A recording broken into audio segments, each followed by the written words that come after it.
I said I was going to stop. I wasn't making any more videos. But I said I was coming back. And I'm back by popular demand. Thank you. And thank you. Before we get started, so when I watch shows, we bear gifts to the host. So I want to bear you a gift. And I want you to share it live with everyone.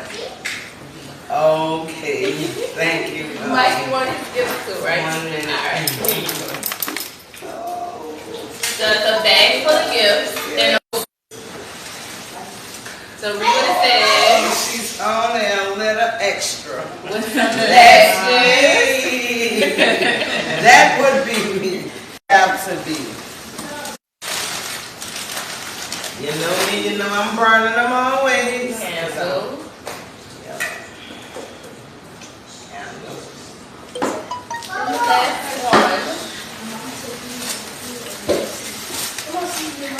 It says inspire, and which is short. That's my goal. To inspire. So this is the part of the decor as well. Yes, it is. It's a new part of the set. Yeah. Yes. So I hope you like your gifts. I do, and I thank you. And 10 years down the line, your gifts are still going to be a part of your set. Yes. So you ready? Yep. Right.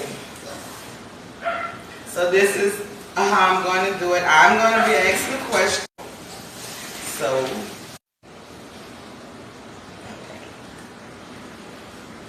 well, I said that you were educated, but you're so much more.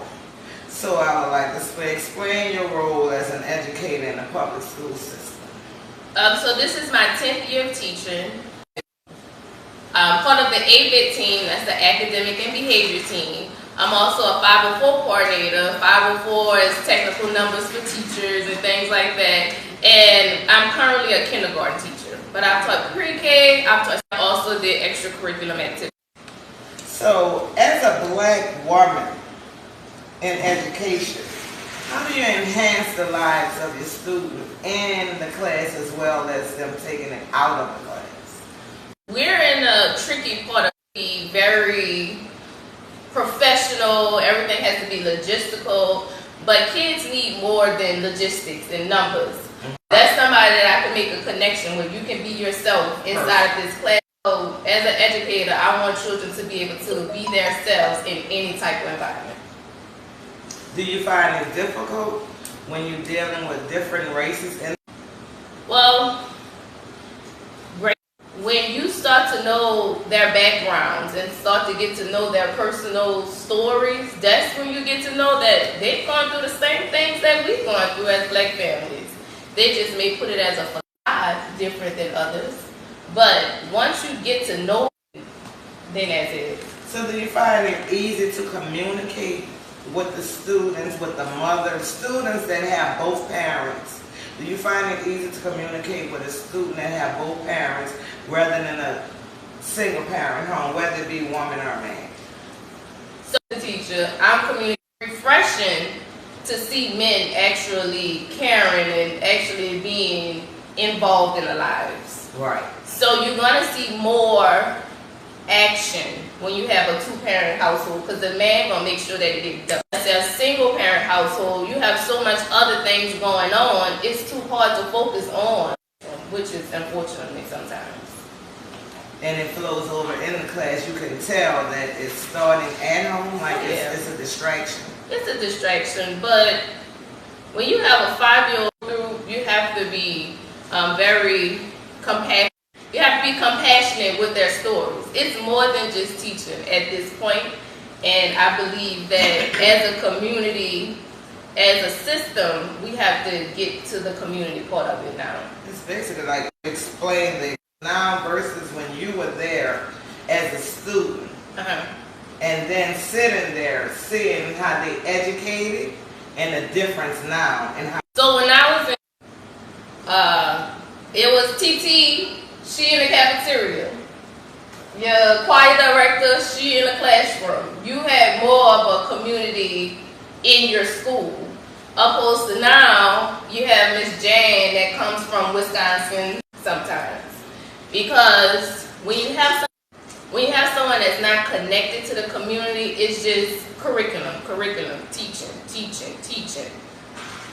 Opposed to somebody that you say, okay, TT in the cafeteria, you able to make that connection with them. So that's the difference as when I was a child to now. You have companies that's more business companies coming from California to run a system. Another state, another entity come to show you how to do it the correct way. So to bring the schools. Now it's the government running the school, the business aspect of it. With all of that, what do you do to exercise self-care as a woman? Do you struggle with allowing yourself time for self-care? Because as a mother and an educator and also a businesswoman, you struggle with it? I struggle with it.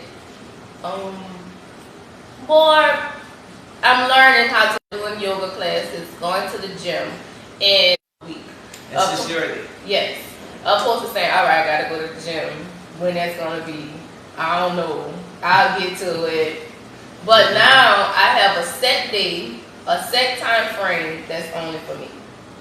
And it's good to just have that time to listen to something other than blah, blah, blah, blah. Do you feel at all, I don't want to say guilty or like you're cheating. No, I feel recharged. So it's like when your phone, and you just have to take that recharge. And once you recharge, some people need to recharge more than other people need to recharge. And some people can go longer without recharging, without their battery draining out. But I know when my battery. Would you give anyone that's following that want to do education as a mother, maybe a single mother, want to do education, also some, right now I'm just speaking, but what advice would you give a young, it don't matter, black, white, just a young individual, that dream sitting there that want to be you? It doesn't have to be done within a time. 19 years old, I had to finish college in 4 years. I had to get this done within 2 years. But nothing has to, we have over 80 years on this earth. So if it takes you 10 years to get to your education dreams, it takes you 15 years to be there, and you that 45-year-old teacher, first year teacher, that's it. Make your own time frame for your goals. Don't make your time frame based on what other people think it should be. So, how did you venture on? How did you know you wanted to do more than just educate? Like when you, what inspired you to do that? Okay, I have a company, I do spacewalks and inflatables, and it inspired by bringing families together. So I know that we get parties all the time, I'm a people's person. So this business here gave me the opportunity to give others the chance to be with their families and their loved ones. Makes it let's educate. Yeah. Right. What about, do you do a lot of business with your students' parents? I've passed out flyers and stuff before, but as an up and coming business, you know, you have to get over that hurdle and that mountain before the overflow starts to pour in. Oh, yeah. So, what can we look forward to from that you are a wife? Yes, I am a wife. How do you balance the education, the business, the children, the me time, and the husband? So, my husband is a very supportive husband, like a rah dominant person, but my husband can understand my style, and I feel like we connect. We just gel together like a puzzle, and it balances off with each other naturally. Okay. Okay, we're gonna take some questions. I can't see. Can you see any questions? I can hear y'all. Y'all, I have to really get this together. I have my glasses, but I wanted to put lashes on, and I can't do lashes and glasses. No questions. They were just When you naturally start doing it, Yeah. So I was asking if anyone had any questions for the educator. Not only like being an educator, and I know like I say we're not gonna make it about color, but you have to acknowledge that it's a black woman with kids, a husband, and a business showing and telling you how we can make all of this work. And everything don't have to be rushed. Like she said, you can take your time, set your own schedule. Just because someone else said, oh, in 2 years you should have your degree. No, take your time. Do what you feel you're comfortable with doing. That's what you're saying, right? Yeah. Mary asked, what do you enjoy about teaching? I enjoy the end product. So in the beginning, it's not together. But when March come in April, you can see the light going off in the aha moment. With the kids. Yes. So that's the most rewarding and positive part about teaching. And to piggyback on our discussion about parents, parents should treat their teachers as if they're in a relationship with that teacher for 10 months. This is a relationship. When you're upset, you pull up on them, you knock on the door, you come see what's going on. When you want to show your teacher love, you greet them. So within that 10-month frame, you should at least know your child's teacher's name, or know some type of personality or something that's going on if you're somebody's with your child for 8 hours out the day. I agree, and they should acknowledge, they should recognize you. You should know as well as they should know who you are. Like you should just, well, you know, now you can't pop up at the school, and then with this corona, like she said, it's a new way of educating. But even on the computer, you should have shown your face on there at least once or twice. Now I do believe knowledge is power, and when you know and you working together, that's half the battle. We winning. We are winning. Yanni said her daughter teacher called me as if we best friends, and I love it. So now you have a more different avenues to communicate with your child teacher. You just don't call the school. You have visual, right. text, email, calls. So you have a lot of resources to have this connection with this person. And now with the virtual learning, I don't know the parents' perspective of me, but I'm pretty sure they listen to my voice every day. I'm pretty sure they know when my voice go up in the high and the low area, but this is the time to make that connection between the two. And it's important. It's important to know who's teaching your kids. Because you never know who may have that same teacher down the line. Yeah, I have families. And, you know, I done taught 3 families. And it makes a difference because they'll let them know, oh, she's this way, and handle things, you know. And for older families, my advice, school not for everyone. College not for everyone. But at this point, we need to start advocating different type of hobbies and avocations for our young men and young women. Right. Because you get 15 and 16, you think the only way that you can be successful is going to college. And we know that is not true. So at a young age, if you know your child not a school child, that's okay. If they're making it with those C's, push it. But do not let them find themselves at home at 18. Push some type of... Find what they like, mm-hmm. and that's what you feed. Find what they like to do. Because if they like scribbling, that's an artist. When I say artist, I mean the drawer, not the singer, okay? You know how y'all like to talk about us New Orleans folks and the way we be talking and things. So the next question is, what are the age of your kids and how you go about doing homework, working? So I teach kindergarten, but this year is a whole different year. We was not giving homework the beginning of coronavirus because they believed that the transmission of germs from paperwork to paperwork stopped. But it got to a point in my classroom I said, okay, my students need some type of homework. So me personally, I send a packet home on Monday. Monday to Friday is your whole week of homework. Homework is not to be graded. Homework is to just reiterate what we've learned throughout the week. And for working, I'm actually mastering digital homework and digital things, and I believe that I'll be a very awesome digital teacher in the future instead of going in class, a virtual teacher, like just teaching straight virtually. But I do believe in the power of being in a classroom as well.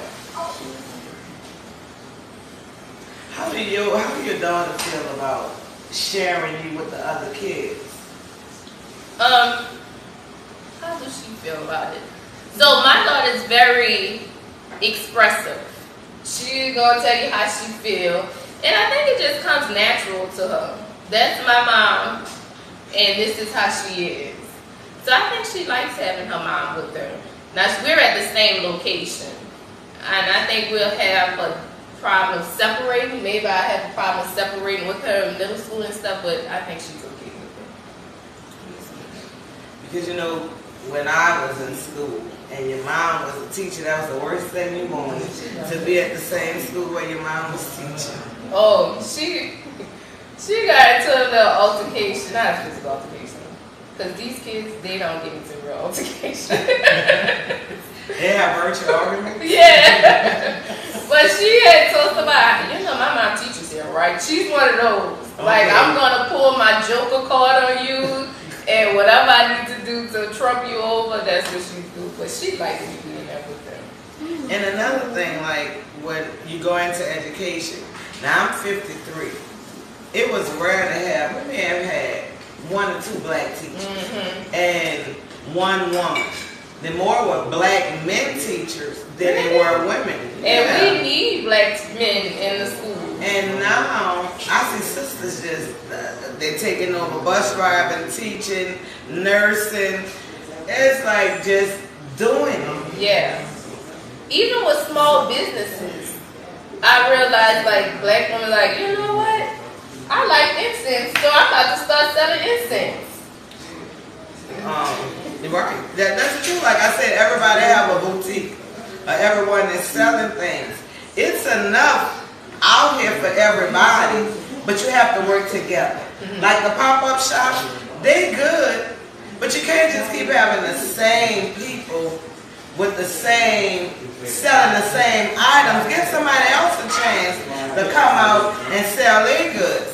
And then before you know it, you have a pop-out with more than 50 or more than 100 videos where everybody can be out there all at one time making that paper and everything. But you have to get people to come to the pop-up shop too, opposed to just have it. Oh, I got a pop-up. I think it's just popular now. But I do promote it. But we need to get some more. I don't know about the pop-up shops. But with the educator sitting here, I'm going to tell you all a venture that I am about to step into, and it's called speed dating. I am going to take 4 young women, 4 young men, check out everything, and sit you all in a group, set it up. You know how speed dating go, right? Do I have to explain that, or do you know? And I'm going to see if I can get some black love connection, some interracial love connection. I like that. Because you don't see with our culture. I see too many young black women struggling, wondering why they can't find love. Because they don't want the boy out the hood. Not saying out the hood, but hanging out there. You know, like you 30, you in your 30s and you still walking around with your pants hanging off your behind. You still can be found on the corner selling a dime bag or whatever. That's tired. Catch up. I'm telling you, catch up. The drug game over anyway. This is about to be legal. I'm going to be a distributor before legal. I'm telling y'all. We got another question. Are any of your kids left-handed? I'm having a hard time writing with my pre-K. He's left-handed. Hello, I'm a lefty. I'm a lefty. So Aubrey, my daughter came in the room. She said, "Mom, how do left-handed people write threes? That's so weird, huh?" And I said, "Aubrey, do you know I'm a lefty?" She was like, "Oh my God, I'm so sorry." Okay, so with writing, the actual utensil of the pencil do not have to be the first phase of writing. It can start with sand, start with just getting them to know the motions of what they have to do. And then once they do the motions with the Play-Doh, with the sand, with everything, then you can put the utensil in their hand and they can still do the same motions, but they actually have the utensil in their hand to use the writing. What is it, difficult to teach a left hand? I don't know, because I've been left-handed all my life. No. So when somebody's standing over you, they just naturally put their right hand on you to move your hand. Right. But me as a lefty, I put my left hand over people to move the right hand. But if you have, like I said, Play-Doh, foam, shaving cream, that child would know what to do. Go up, over. But then once you get the motions together, then you put the utensil of the pencil in their hand, and then they still will know go down, over. I actually have a granddaughter. She's 5, and some of her letters she write with her right hand. Yeah. But some of her letters she switched the pencil and she used like her S's and stuff like that. She used her left hand because it makes her, she can do it better. It feels comfortable. Yeah. It's Even. She's Yeah, so even she's hand. even. yeah. That's at that age. That's still natural. My parents were like, "You write a D, a B." That don't mean they have dyslexia. This is what 5 and 6-year-olds do. Right. Now, when you get to that 8, 9-year-old time frame, that's when it becomes a concern. But at 5 and 6, so let's go to black kids before 5 and 6. Okay. At 2 and 3, this is when these skills supposed to be started. It shouldn't start when they meet me at 5 and 6 years old. Right. So, of course, we're going to make it work, but if you want them to feel comfortable, it's just like learning a second language. At 2 and 3, if I'm just scribbling, it'll just come natural to me to make the correct motions at 5 and 6 years old. And I have kids that come to me that have never been in school until kindergarten. And nothing's wrong with that because it's not mandatory. It should be. It should be. I think that you should allow a kid, because that's where the social skills come in. Socializing. You should allow them to get out of the house, like you get out to go on the job and go to school at 4. Now 3 is young, but for a 4-year-old, they're ready to go because they're communicating. And that's, like I said, again, that's where they pick up their social skills and learn that there's more people in the world than just your family. But they have a lot of these young ladies out there having babies after babies and can't tend to the ones that need it. Once again, the same 5-year-old who's her first year in school. And I'm like, to me, it felt like the teacher was being extra hard on it because she didn't know what she was doing, but at the same time, you don't know the backstory. Yeah. It's her first year in school. You know what I'm saying? It's like, but to me, it was like she's doing great because I know it's her first. Yeah. So But I that's think where they you need to get need to. more But that's where you need to talk to the teacher. You call her. You send a note with her, and let the teacher know you would like to speak with her. And it's okay to give her insight.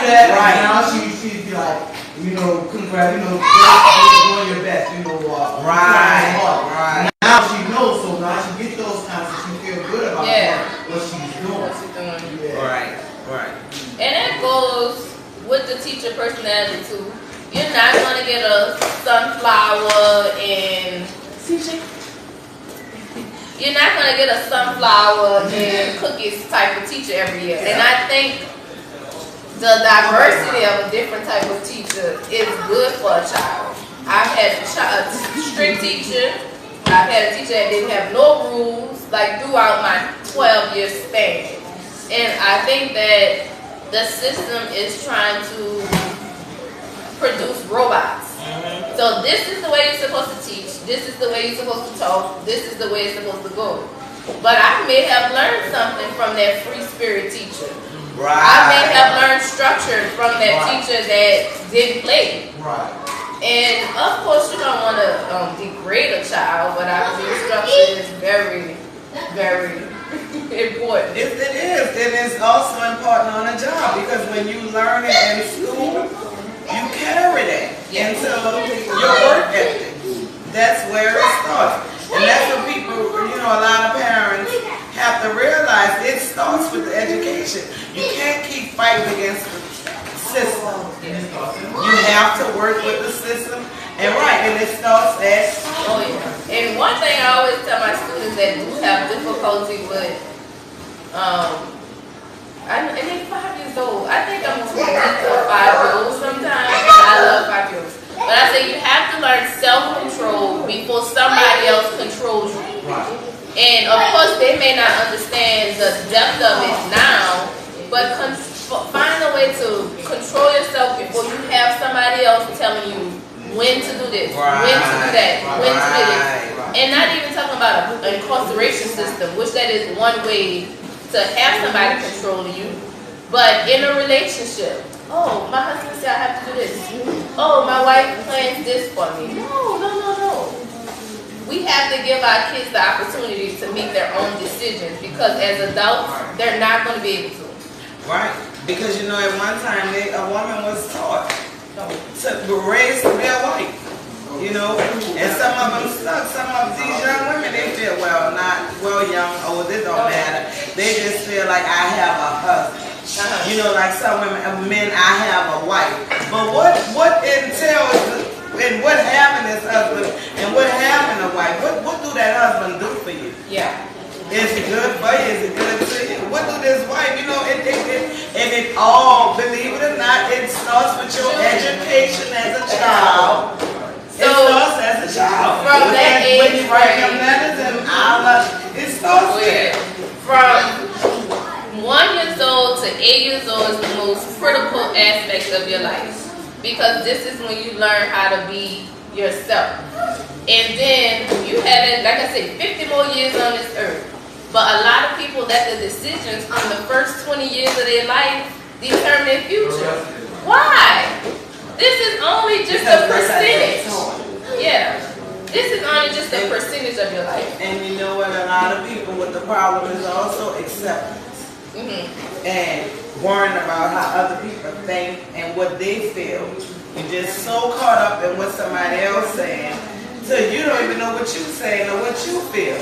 But again, when you start off with the right education, when you are educated from young, you learn how to be verbal and express yourself in kindergarten. See, like this is a demon running around here. See,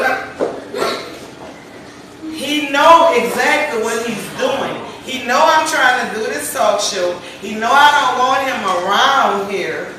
But this is his way of letting me know I'm going to do what I want to do. And this is what I'm going to do.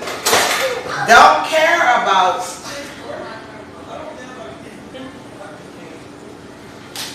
I don't know, excuse me, y'all. I was distracted.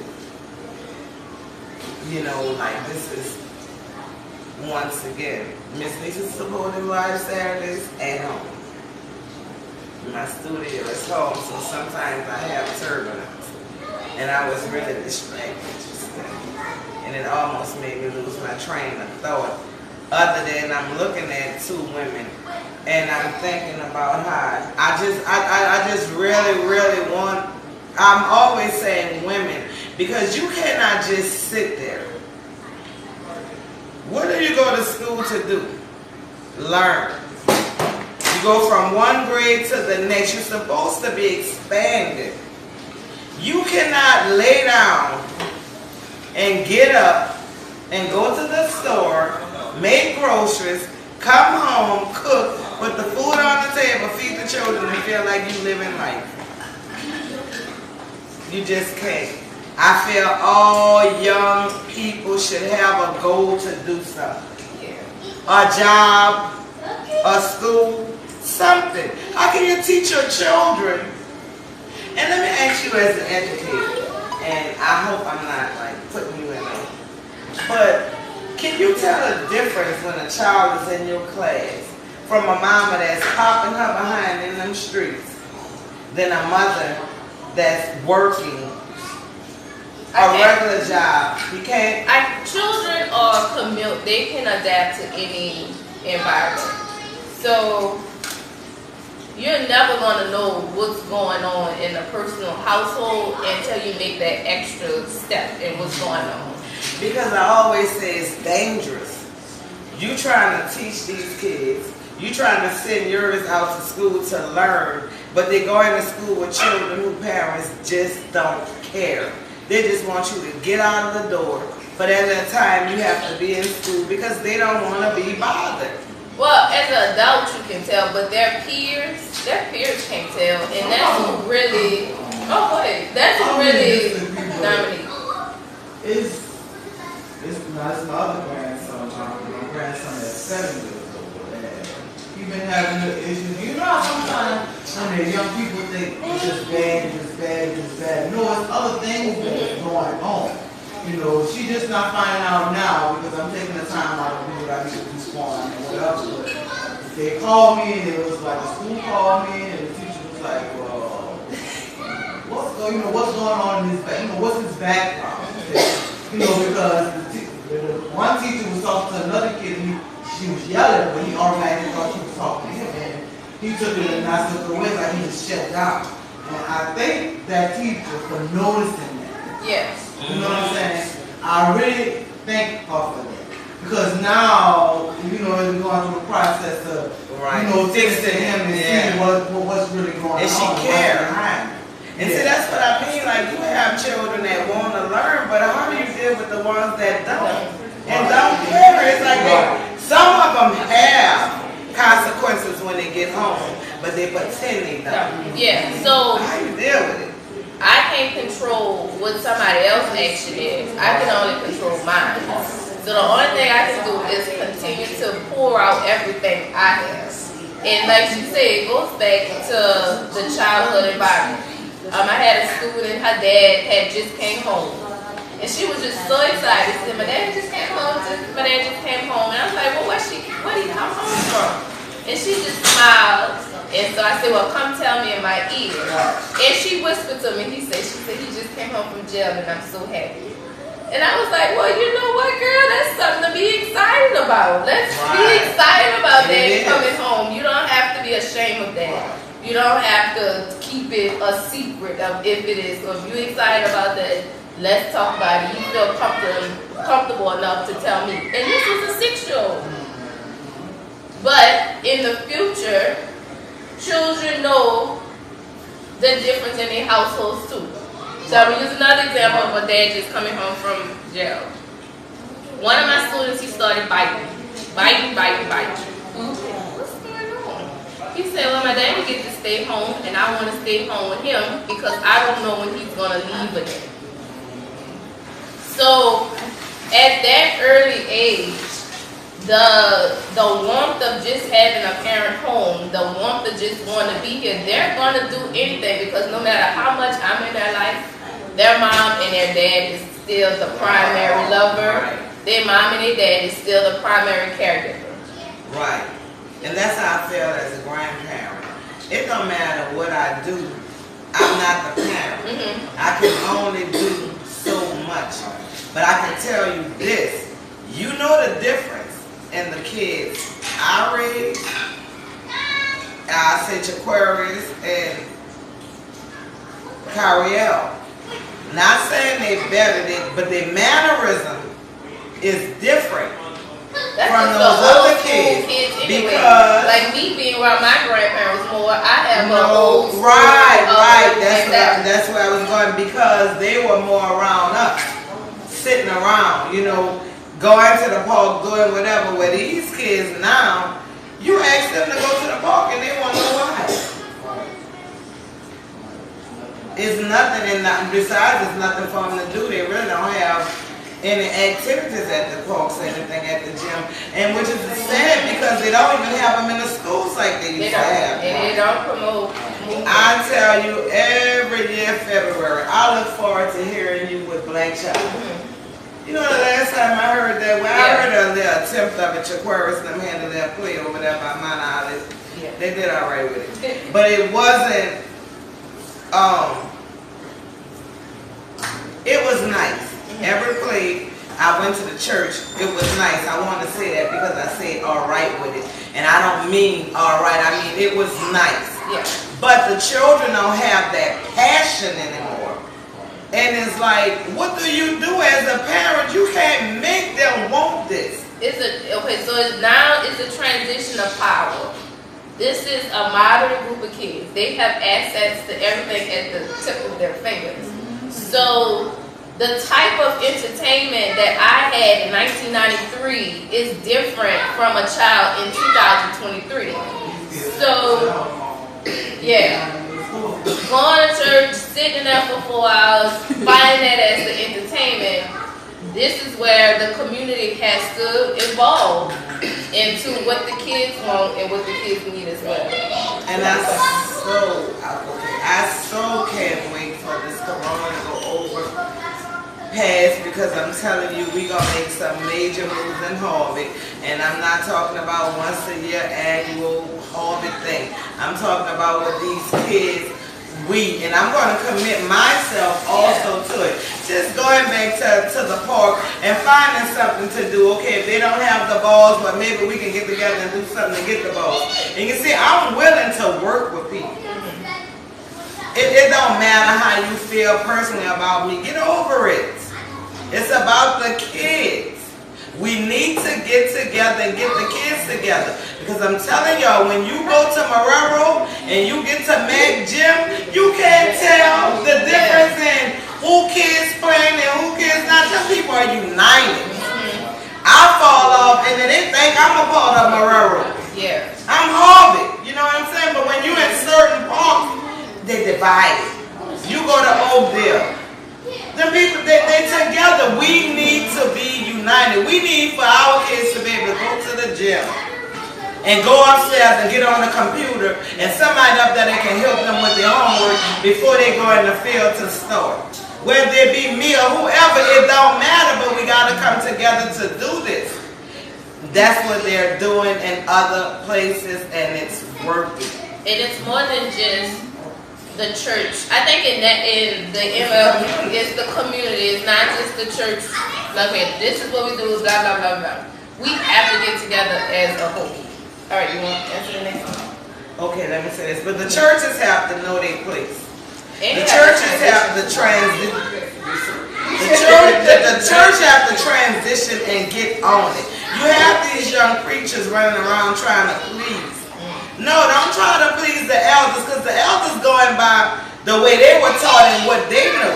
You know it's different, and you know it's different out here. Give these children the same opportunity that your kids are having. And all they take is structure. And with the church, everything. I believe in the Bible. I have it. But it's a transition of making a connection between this generation and the actual Bible. Because putting a book in a child's telling them to sit there is not going to work anymore. TikTok. We need to bring it all in. Bring up a biblical TikTok. No, I'm serious. You know they dance, Christian church. You can do all that. Stop looking down and look up. And stop looking at what they have on.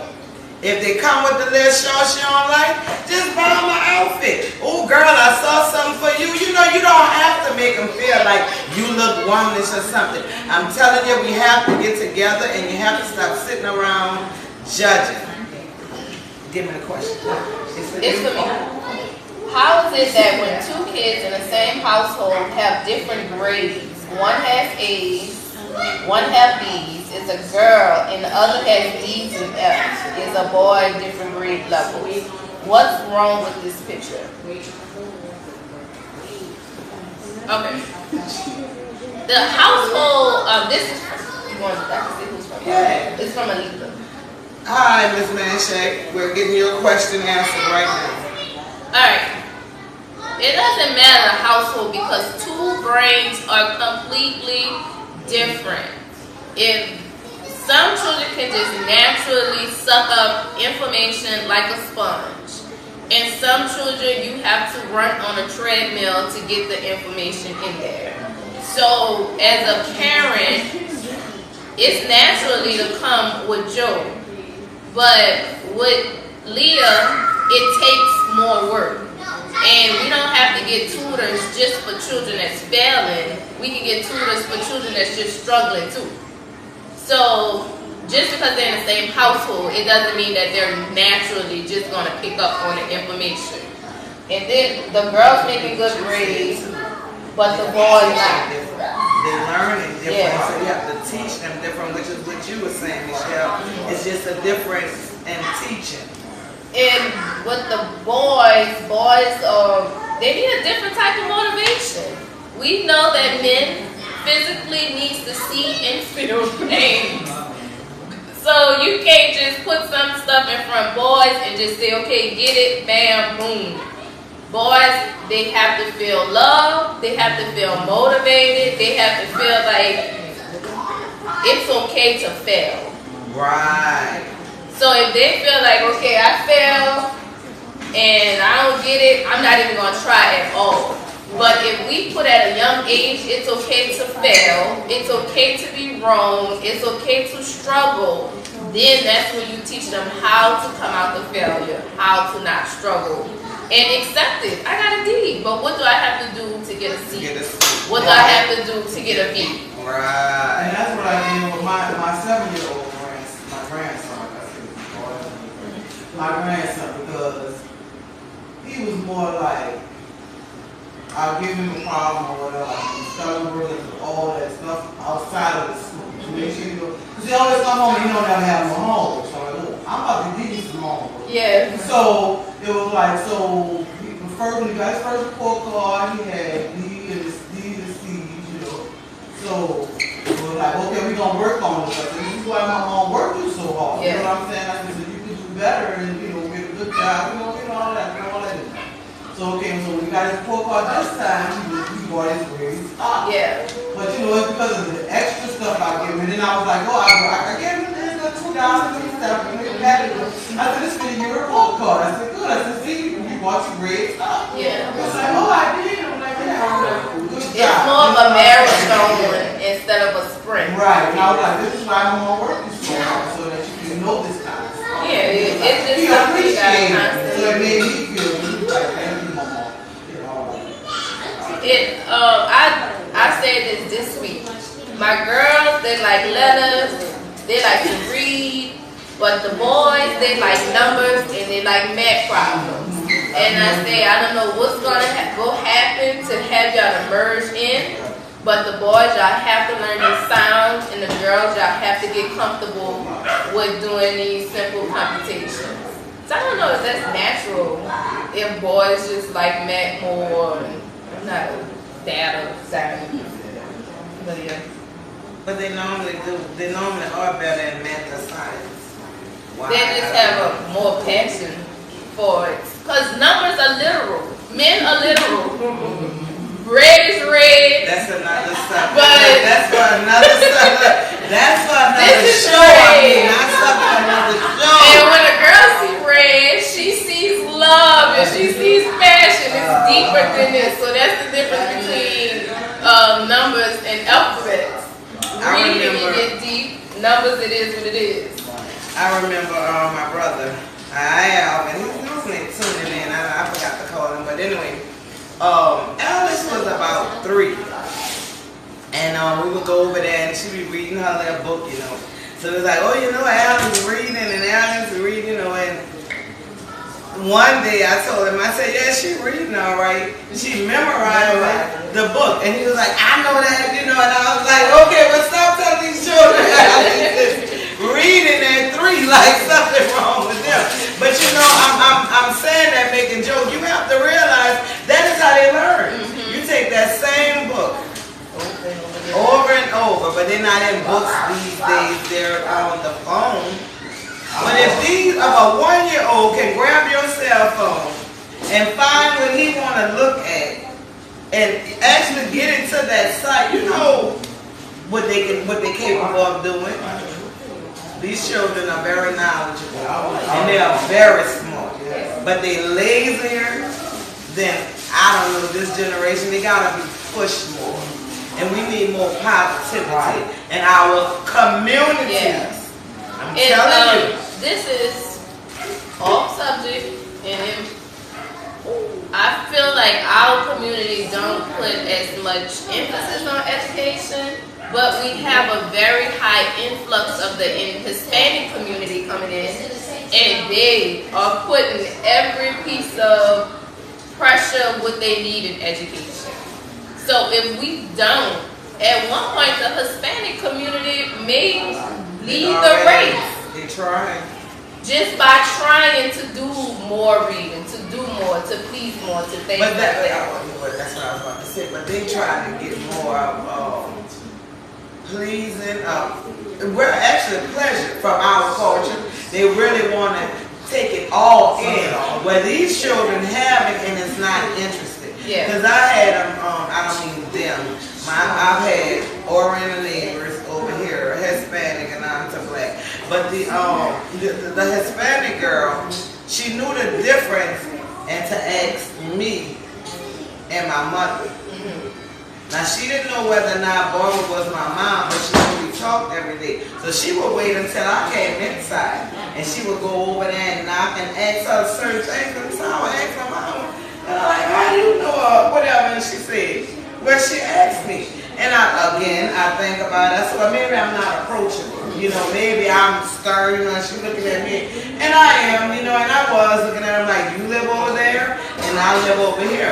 Whereas my mama, old school, she coming out, she's seeing her with the little baby, and went to offering things. I mean, they would bring her food, she bringing them things, and I was trying to figure out how would she communicate with them to the fact this girl really telling her money, what she getting, and asking her to bring it to the store. Girl, y'all know I told the girl I ain't my mom to bring it to the store no more. Because I thought it was a game of, you know, I really thought she was trying to get over. But eventually I realized that this was a young girl. And she wasn't as old as I thought she was. And she was trying to learn. And maybe she saw something in my mama that, you know, she didn't talk to none of us, but she talked to her, you know, and I was like, okay. And when before they left the move, you know, they like moved in the night, but she made sure she knew, and then she knocked and she told me, she said, thank you and thank you, Mom. And I thought that was commendable, because I don't know why she thanked me, but probably for sharing out. But that goes back to knowing people's backgrounds. You never know what's going on in somebody's household or life until it gets to that point of getting to know. Yeah, because I really thought she was much older. And she was a young girl with an older guy. And until her mama came over to get her, I didn't even realize. When did that come? Yeah, that's how, yeah. So I would like to thank everyone that tuned in, and I hope you enjoyed. I hope we answered a question and filled in a blank. I have to give a shout out to Bees Collection on Instagram. You can purchase.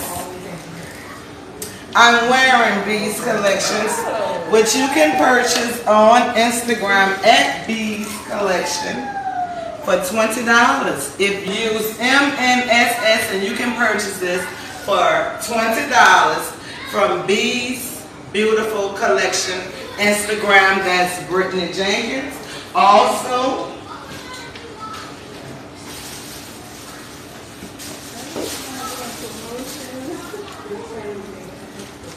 look at it, y'all. Also, Bees Beautiful Collections. You can purchase for $20 using MNSS. That's Miss Nissie supported. She also have the hats.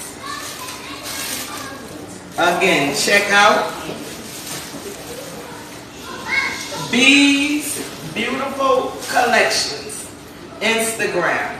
Brittany Jenkins, Bees Beautiful Collections. That's who dressed me tonight. This would be clowns. Also, when you're looking for tables, chairs, TV, all of that, she got you. What can we be looking forward to? It's at the Bounce-Fairy.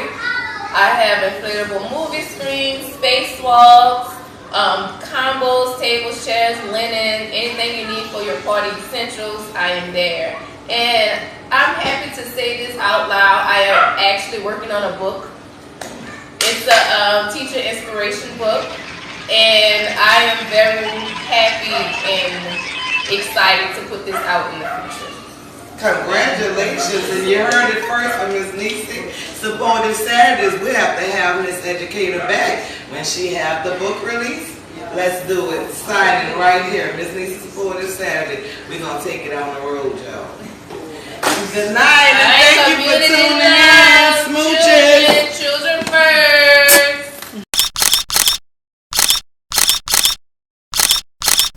I said I was going to stop, huh? I wasn't making any more videos. But I said I was coming back, you know. And I'm back by popular demand.